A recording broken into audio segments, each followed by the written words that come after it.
மூணு பேரும் ஒரு கை Nataji, கொஞ்சம் Nataji.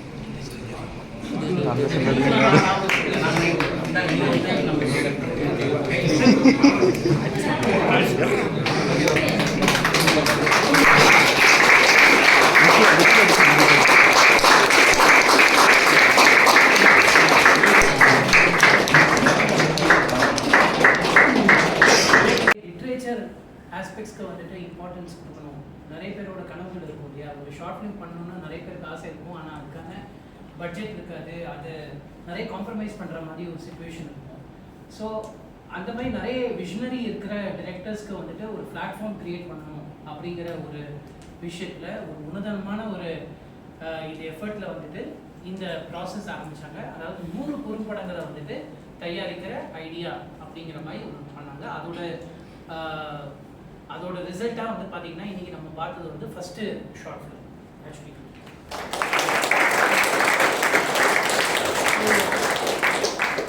I'm giving the introduction. இங்கே நான் யூஸ்வலாக வேர்ல்ட் சினிமாக்கான ரிவ்யூஸ் கொடுத்துட்டு இருப்பேன், I come and take classes.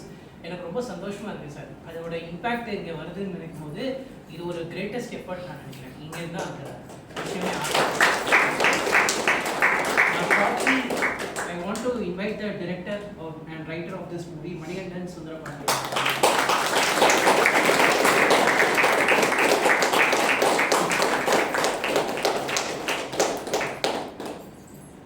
அப்புறம் இந்த படத்தோட ஆர்டிஸ்ட் குட்டி பசங்க Dhanush, Karthik, actually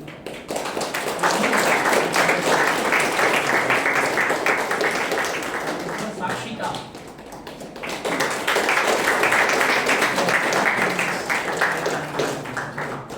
then of course director or team and the co-director Manoj Subramanian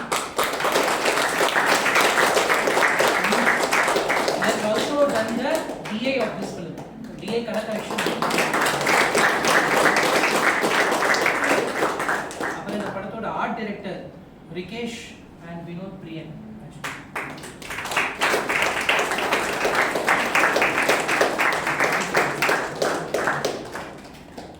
Assistant directors, our assistant directors or direction team la irukravanga actually Prashant Rajshekhar,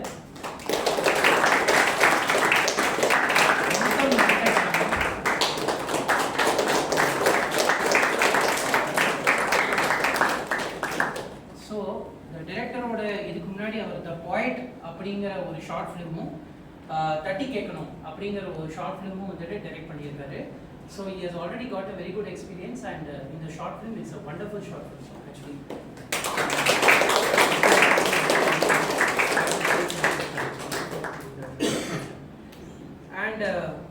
And from they are all actually part of Coimbatore la dhaan stay பண்ணிருக்காங்க. Coimbatore la irundhu Chennai இந்த screening காகவே வந்திருக்காங்க.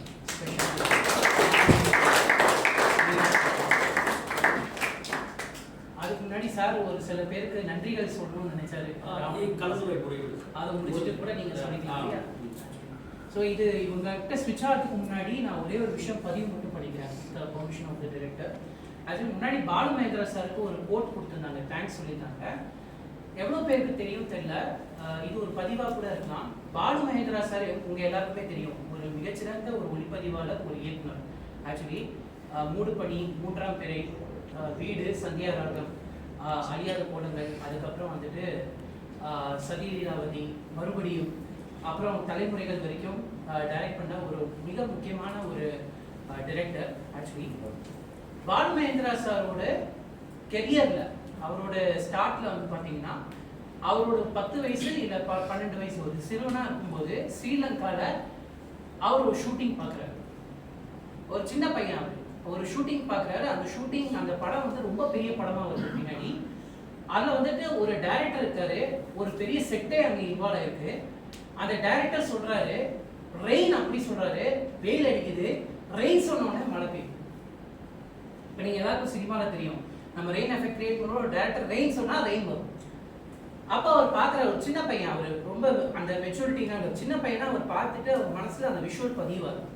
அவருக்கு என்ன தெரியுதுன்னா, மழை அப்படிங்கிறது வந்துட்டு யாரோட கண்ட்ரோல் இருக்கு? சாமியோட கண்ட்ரோல் இருக்கு, நேச்சர். ஆனால் ஒரு மனுஷன் ரெயின் சொன்னோடனே ரெயின் வருது. அப்போ அப்போ இந்த ஆள் எவ்வளவு பெரிய படைப்பாளியா இருக்கும். அந்த விஷுவல் அவர் மனசுக்குள்ள ஏதோ ஒரு பாதிப்பை கிரியேட் பண்ணுது. அந்த படத்தோட பேர் the bridge on the river Kwai. அந்த படத்தோட டைரக்டர் டேவிட் லீ.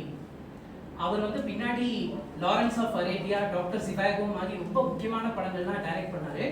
அந்த படத்தோட இன்ஸ்பிரேஷன் தொடர்ந்து அவருக்கு வந்துட்டு இட்டாலியன் பைசைக்கிள் தீஃப் அப்படின்னு ஒரு படம் வந்தது. நீங்க பொல்லாதவன் பார்த்துருந்தீங்கன்னா உங்களுக்கு தெரியும். Actually line basically loosely based on that. Actually bicycle thief மாதிரி சத்யஜித் ரேயோட பத்தேர் பாஞ்சாலி இங்கே நம்ம திரையிட்டு இருக்கோம். பத்தேர் பாஞ்சாலி அண்ட் அபரிஜிதா அப்பு சன்சார்மே அப்பு ட்ரிலாஜினா ஸ்க்ரீன் பண்ணியிருக்கோம். மிகப்பெரிய தாக்கத்தை ஏற்படுத்திச்சு.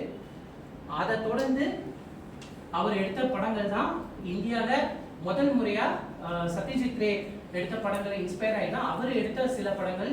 அவர் அந்த வணிக சினிமா இருக்குல்ல அதை தாண்டி கொஞ்சம் ட்ரை பண்ணார். ஆல்டர்னேட்டிவாக பேரலாக நிறைய சினிமா ட்ரை பண்ணணும். ஒரு மார்க்கெட் தமிழ் சினிமாவில் எப்பவுமே இருக்கக்கூடிய மெயின் ஸ்ட்ரீம்லேயே இருக்கும். அதுலேருந்து கொஞ்சம் விலகி வந்து சில டைரக்டர்ஸ் எக்ஸ்பெரிமெண்ட் பண்ணும்போது இப்போ ரீசெண்டாக வந்து PS வினோதராஜோட கூழாங்கல் அப்படிங்கிற படத்தை நம்ம பார்த்தோம். நிறைய பேர் வந்து பார்த்துருப்பீங்க. ஆக்சுவலி எவ்வளோ பேர் பார்த்தீங்க கூழாங்கல்? ஆக்சுவலி ஒரு கேள்வி கேட்கலாமா? இங்கே எவ்வளோ பேர் லவ் டுடே பார்த்தீங்க? அதாவது ரீசெண்டாக வந்த லவ் டுடே. எவ்வளோ பேர் ராயன் பார்த்தீங்க? இல்ல இல்ல தைரியமா சொல்லலாம். ஒன்றும் அது குழப்பம்னா சொல்லலாம். எல்லாருமே பார்த்துருப்பீங்க. கரெக்டா? இந்தியன் டூ எல்லாருமே பார்த்துருப்பீங்க. அது ஆஃப் ரெக்கார்ட் போயிடுப்பா எடிட்டிங் பண்ணிட்டு. நல்லா இல்லைன்னா அது எப்படி நல்லா இல்லை? நம்ம போய் பார்ப்போமே நல்லா இல்லை ஏன் நல்லா இல்லைன்னு. அதெல்லாம் எதுவுமே கம்பேர் பண்றது கிடையாது. பட் என்ன ஒரு விஷயம்னா அடிக்கடி நம்ம சொல்றது என்னன்னா ரெண்டு டைப் ஆஃப் சினிமாவுமே இருக்கு இல்லையா? இந்த மாதிரி ஃபிலிம்ஸை வந்துட்டு எடுக்கிற டைரக்டர்ஸ் ரொம்ப ரொம்ப குறைவு. இதுல நீங்க உலக சினிமால இதுக்கு ஒரு ஸ்பேஸே இருக்கு. யூரோப்பியன் ஃபிலிம்ஸ்லாம் பாத்தீங்கன்னா இவங்க தான் எந்த தாக்கம் வருதுன்னா ஈரானியன் மூவிஸ் மாதிரி படங்களோட தாக்கம். ஒரு அபாஸ் கரஸ்டோமி மாதிரி, மஜித் மஜ்னி மாதிரி நிறைய டைரக்டர்ஸ். தேங்க்யூ என்ன என்னையும் கல்யாணம் இருக்கேன். பட் ரியலி கொஞ்சம் யோசிச்சு பார்த்தீங்கன்னா உங்களுக்கு தெரியும் இந்த படங்களோட பெரிய பாதிப்பு தான் நீங்க பார்க்குற இந்த உலக சினிமா. இந்த கூழாங்கல் was a try like that. அதை நீங்க இன்ஸ்பிரேஷன் போட்டிருந்தீங்க. இந்த படத்தை இவ்வளோ அழகாக கேப்சர் பண்ணிட்டாரு. ரொம்ப நியர் தட் எனக்கு ஒரு நல்ல இன்டர்நேஷனல் சினிமாக்கான ஃபீலை வந்து இது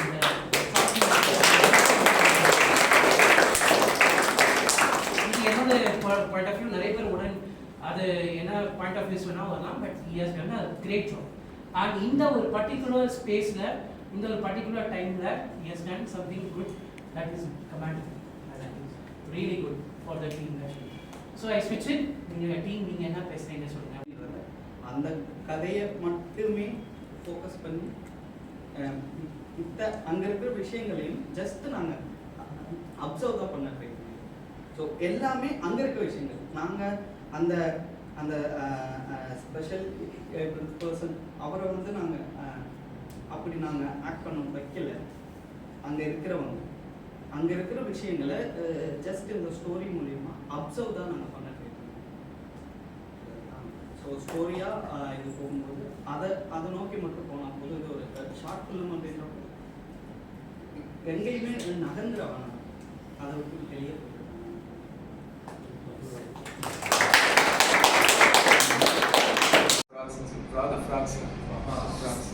என்னன்னா தவளைகள் வந்து தண்ணிக்காக ஏங்கிட்டே இருக்கும். ஹைபர்னேஷன் மோட்ல இருக்கும். தண்ணி வந்தோன்னா வெளியே வந்து கத்தா இருக்கும்.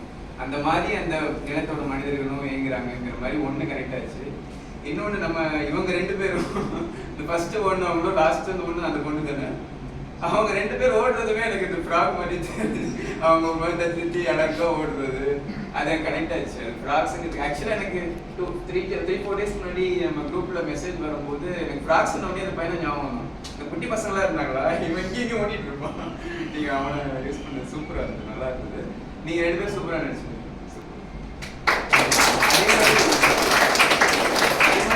சார் சொன்ன அந்த பாயிண்ட் வந்து அது ஒரு கன்ஃபியூஷனாக தான் இருந்தது. ஃபர்ஸ்ட் டைம் பார்க்கும்போது எதுக்கு திடீர்னு ராவணன் மாஸ்டர் உள்ள வர்றாரு, ஏதோ சொல்கிறாரு, போயிட்டாரு. சார் இதில் வந்து சொல்ல வந்த கன்வே பண்ணிட்டீங்களா அப்படின்னு நினைக்கிறீங்களா? கன்வே பண்ணியிருக்கோம். இந்த சைட்லேருந்து 100% கன்வே பண்ணிட்டீங்களா? மற்றபடி அந்த ஆடியட் இருக்கு. ஆடியட் ரெண்டு பேருமே நல்லா ஒர்க் பண்ணி ஒவ்வொரு இதுவும்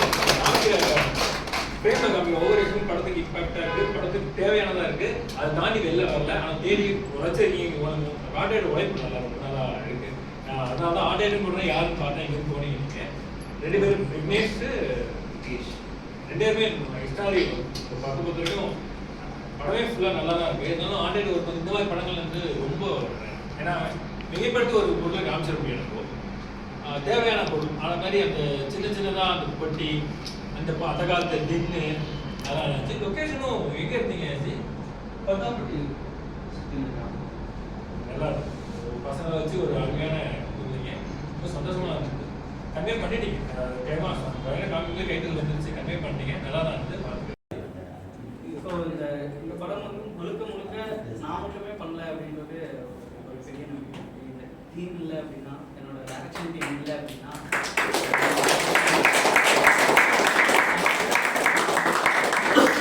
நான் சொல்லி மட்டும்தான் கொண்டு போனேன்.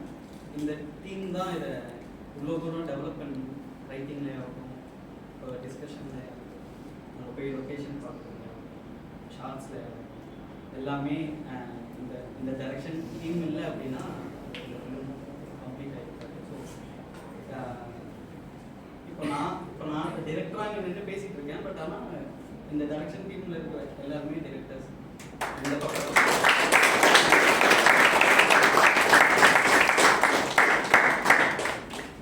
அது வந்து தனுஷ்காட்சி சாக்ஷிகா ஸ்டூடெண்ட் இவங்க. என்னென்னா இவங்க நல்ல படங்கள்லாம் பண்ணிட்டு இருக்காங்க. பெரிய பெரிய ப்ரொடக்ஷனில் ஒரு ராயல் வந்து மெயின் ரோல் பண்ணியிருக்காரு. இப்போ என்ன சீமான் கூட ஒரு படம் பண்ணிட்டு இருக்காரு. அதெல்லாம் பண்ணிட்டு இருக்காங்க. பட் என்னென்னா நான் சொல்லிட்டேன், ஆக்சுவலி இதில் டைலாக்லாம் கிடையாது, ஓடுறது மட்டும் ஷார்ட்டாக இருக்கும் அப்படின்னு நான் சொன்னேன். பட் வெயில் உச்சி வெயில் என்னாலே நிற்க முடியாது அங்கே. அந்த வெயிலில் இவங்களோட ஃபோட்டோஸ் இதில் போட வேணாம்னு விட்டுடும். இவன் கட் பண்ணி வந்து போட்டுட்டு தான் அந்த படம் ஃபுல்லாகவே ட்ராவல் ஆகும். கட் பண்ணி கட்டினோடனே தான் தெரிஞ்சது அவன் ஒரிஜினல் கலர் என்னன்றது. அது வரைக்கும் மறந்துட்டோம் எல்லாம். ஸோ சரியான வெயில், ரொம்ப கஷ்டப்பட்டு ஒரு ஆக்டராக ரொம்ப எனக்காக மெனக்கெட்டாங்க. தேங்க்ஸ்.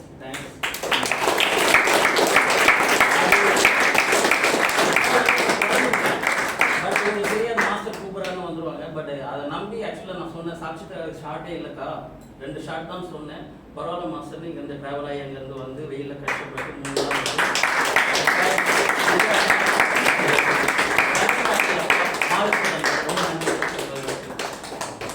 பசங்க கான்செப்ட் இல்லையா, ஒரு ஆக்டர்னு சொன்னோன்னே ரெயின் போயிருக்கு இல்லையா. இப்போ இந்த பையன் பார்க்குற மாதிரி காமிச்சிருக்கு, இந்த பசங்க எல்லாமே பார்க்குற மாதிரி காமிச்சிட்டு இருக்கீங்கன்னா, இந்த பசங்க எல்லாமே லைனை பார்க்குற மாதிரி காமிச்சிங்கன்னா, இந்த பசங்களுக்கு ஷூட்டிங் ஸ்பாட் பார்த்துருக்காங்க, மைக்குன்னா எப்படி இருக்கும், அது எப்படி இருக்கும், இது எப்படி தெரிஞ்சிருக்கும், அதுக்கப்புறம் எழுதும்போது கன்வே ஆகும்ன்றாங்க. ஸோ என்னன்னா நீங்கள் இப்போ எல்லா சைடும் நம்ம சொல்ல முடியாது இல்லையா, பேசியிருப்பாங்க நமக்கு தெரியாது.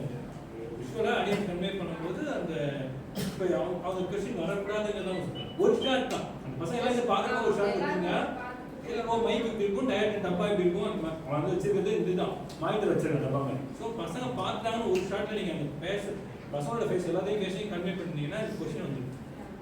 இப்போ இது எப்படின்னா, இப்போ நம்ம லைஃப்லேருந்து பார்த்தோம்னா நம்ம ஸ்கூலுக்கு போகிறோம் ஃபஸ்ட்டு. அதுக்கு முன்னாடி வந்து நமக்கு லெட்டர்ஸ் எல்லாம் பழக்கமே இல்லை. பார்த்து சின்ன பிள்ளையா ஸ்கூலுக்கு போகிறோம், ஒரே ஒரு வாத்தியார் தான் வந்துட்டு ஆனா இப்படி தான் இருக்கணும், ஒரு 30 பேருக்கு சொல்லுவாங்க. அந்த மாதிரியான ஒரு விஷயம். ஒருத்தர் தெளிவாக இருந்தால் ஒட்டுமொத்த டீமும் ஆர்கனைஸ்டாக பண்ணும். எல்லாரும் பார்க்கணும்.